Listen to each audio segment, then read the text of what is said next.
கேரளாவில் முதன்முறையாக தனியார் பல்கலைக்கழகங்களை தொடங்குவதற்கான மசோதா அம்மாநில சட்டமன்றத்தில் நிறைவேற்றப்பட்டது. கேரளாவில் கம்யூனிஸ்ட் ஆட்சி நடக்கிறது. அதனால் அங்கு அனைத்து துறைகளிலும் தனியார் மயமாக்கல் கடுமையாக கட்டுப்படுத்தப்படுகிறது. இந்நிலையில் கேரளாவில் தனியார் பல்கலைக்கழகங்களை தொடங்குவதற்கான மசோதா அம்மாநில சட்டசபையில் ஒருமனதாக நிறைவேற்றப்பட்டது. அதன்படி கேரளாவில் தொடங்கப்படும் தனியார் பல்கலைக்கழகங்களில் கேரள உயர்கல்வித்துறை செயலர், ஒரு செயலர் மற்றும் ஒரு கல்வியாளர் என்று 3 அரசு பிரதிநிதிகள் இருப்பார்கள். அங்கு தொடங்கப்படும் பல்கலைக்கழகங்களில் 40% இடங்கள் கேரளாவைச் சேர்ந்த மாணவர்களுக்கு ஒதுக்கப்பட வேண்டும்.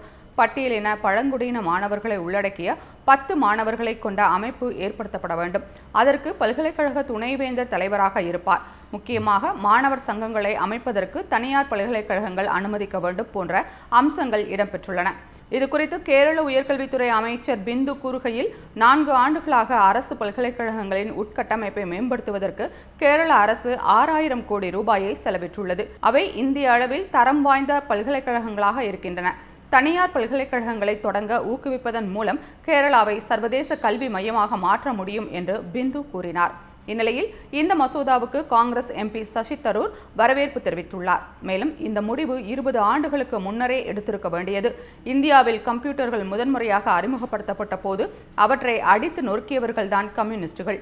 அவர்கள் இந்த முடிவை தாமதமாக எடுத்திருப்பதில் வியப்பு எதுவும் இல்லை என்று சசி தரூர் விமர்சித்துள்ளார்.